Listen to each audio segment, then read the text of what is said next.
Subscribe to MS KitchenBD and click on the bell icon for more updates. Welcome to MS KitchenBD। আশা করি আপনারা সবাই অনেক ভালো আছেন।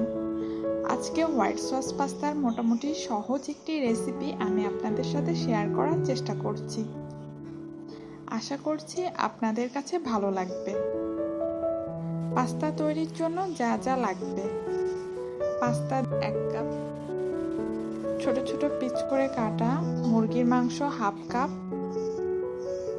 গাজর হাফ কাপ,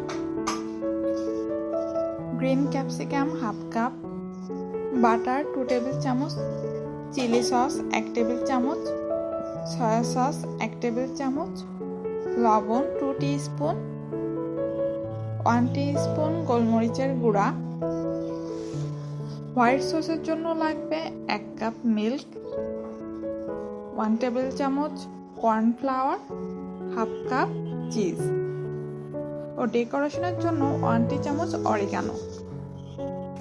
সবার প্রথমে পাস্তাটা বয়েল করে নিব। পাস্তাটা বয়েল করার জন্য একটি পাত্রে 3 কাপ পানি নিয়ে নিব। 1 টি চামচ লবণ দিয়ে পানির সাথে মিশিয়ে নিব। পানিতে বলক উঠে আসলে পাস্তা দিয়ে দিব বয়েল হওয়ার জন্য। 7 থেকে 8 মিনিট সময় লাগবে বয়েল হতে। এ সময় আঁচটা অবশ্যই হাইতে রাখবো। এর মধ্যে আমরা চিকেনটা রেডি করে নিব। একটি প্যানে 1 টেবিল চামচ বাটার দিব, বাটারকে মেল্ট করে নিব। এখন চিকেন দিয়ে দিব।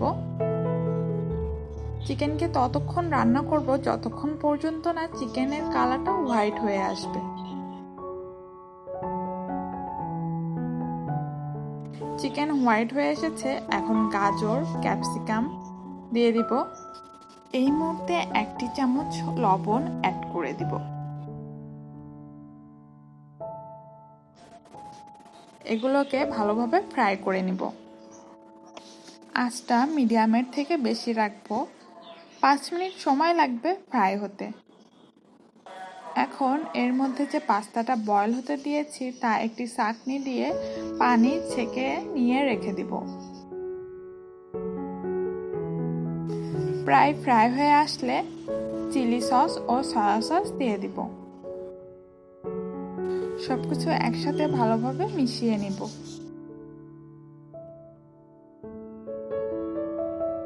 এখন অন্য একটি পাত্রে 1 টেবিল চামচ বাটার মেল্ট করে নিব।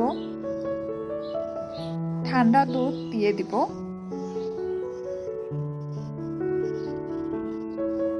ঠান্ডা থাকা অবস্থায় কর্নস্টার্চটি দিয়ে দিব।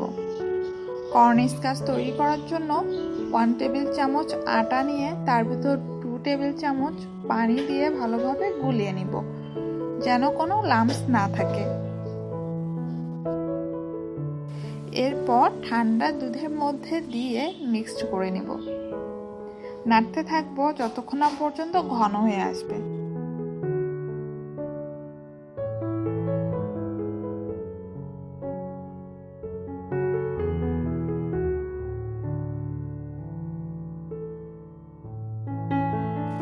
ঘন হয়ে এসেছে, এখন পাস্তাটা দিয়ে দিব।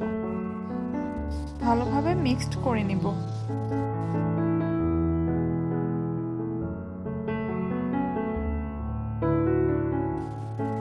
এরপর 1 টিস্পুন গোলমরিচের গুঁড়া অ্যাড করে দিব। চিজও অ্যাড করে নাড়তে থাকবো।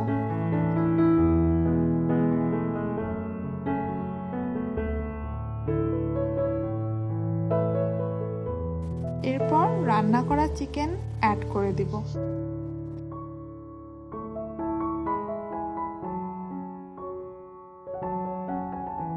সবকিছু মিশিয়ে নিব।